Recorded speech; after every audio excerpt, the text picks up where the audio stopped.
בשיעור הזה נלמד ליצור סוג של קסם. אתם יכולים לראות בדוגמת התלת ממד שלנו ברק של עין החתול שנע למעלה ולמטה. אני כבר מראה לכם איך תוכלו ליצור את העיצוב הזה בעצמכם. היי כולם, אני עוצרת רק לרגע כי זה ממש חשוב. הסרטון הזה הוא אחד השיעורים מהקורס הדיגיטלי שלי, עיצובי חורף 2021. כמו שהבטחתי, העליתי לכם אותו לצפייה בחינם. לפרטים נוספים ורכישת הקורס תלחצו על הלינק למטה. יאללה, בחזרה לשיעור. אנחנו נצטרך לק ג'ל בצבע שחור, לק ג'ל עין החתול. אני אשתמש בג'לים עין החתול 9D של ונליסה, כי אני אעשה 3 דוגמאות שונות במקביל. מגנט, טופ מאט, וטופ מבריק ללא ניטרול. רצוי טופ מבריק שהוא סמיך. אני מתחילה משתי שכבות של צבע שחור ומייבשת.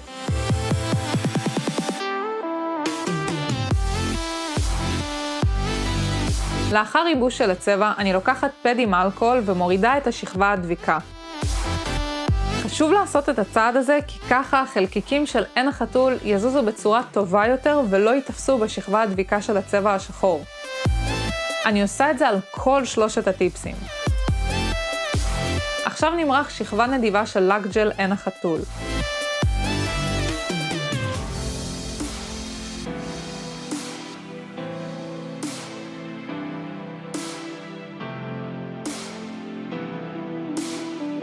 ניקח את המגנט ובזווית של 45 מעלות נוזיז את הג'ל מלמעלה לאמצע ומלמטה לאמצע, עד שנקבל התרכזות של החומר במרכז הציפורן. אם נטה את הציפורן למעלה ולמטה נוכל לראות את הברק עולה ויורד.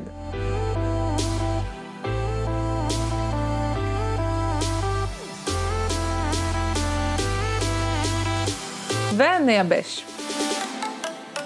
על הטיפס השני אני מורחת צבע אחר של עין החתול, ובעצם באותה שיטה עם מגנט בזווית של 45 מעלות ממרכזת את הברק. וגם את זה שמה במנורת ייבוש. על הטיפס השלישי אני עושה את אותו התהליך עם צבע אחר של עין החתול ומייבשת.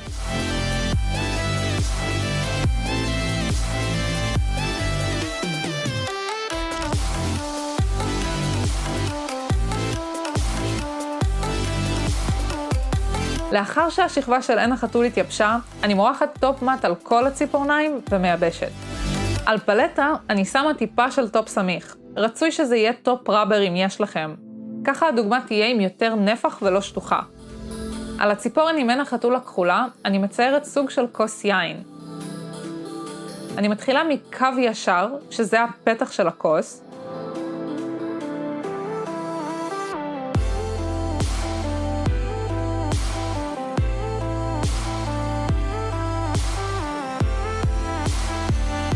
ושני קווים מעוקלים שמתחברים למטה.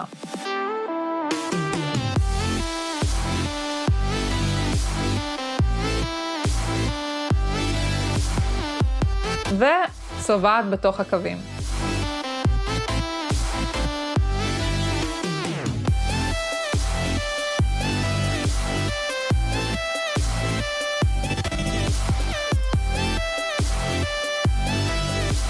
אחרי שיש לי צורה של כוס, אני עוברת בקצוות עם מכחול כדי לחדד את הצורה, שתהיה יותר ברורה וישרה.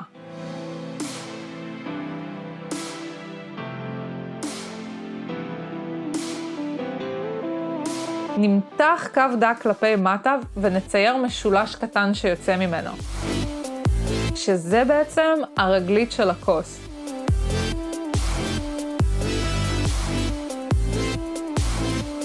ונשלח לייבוש.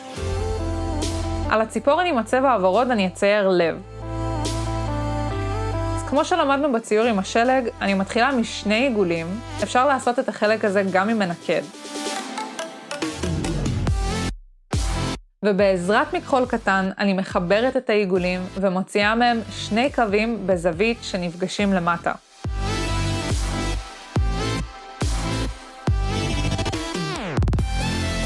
נעשה עוד לב קטן בצד באותה השיטה.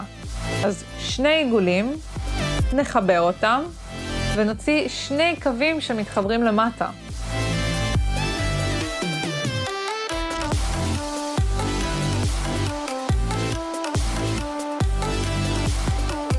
בשביל הכיף אני מוסיפה נקודות פה ושם. על הציפורן עם הג'ל הירוק אני אצייר עץ אשוח. אני מתחילה ממשולש צר וגבוה, ממש במרכז הציפורן.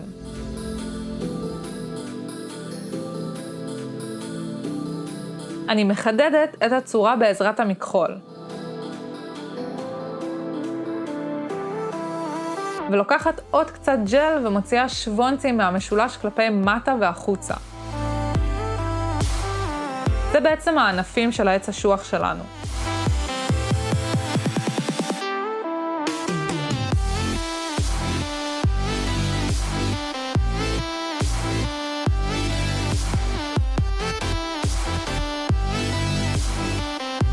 אני מוציאה עוד קו קטן במרכז העץ למטה, זה יהיה הגזע. אני מוודא שאני מרוצה מכל הקצוות ושולחת לייבוש. סיימנו עם העיצוב הזה. אנחנו בעצם יצרנו דוגמה מאוד קונטרסטית. הרקע כהה והמרכז ממש זוהר וזז בצורה פשוט קסומה. אי אפשר להפסיק להסתכל על זה. כמובן שבשיטה הזאת אתם יכולים ליצור כל דוגמה שרק תרצו. לבבות, כוכבים, מיקי מאוס, you name it. בטח ראיתם בעמוד האינסטגרם שלי שהשתמשתי בטכניקה הזאת ליצירת עיצוב בהשראת הארי פוטר. אז אתם יכולים לעשות ממש כל מה שבא לכם. רק תשימו לב שזה ציור שיכול להיות במרכז כדי שיראו את הברק המרצד בו.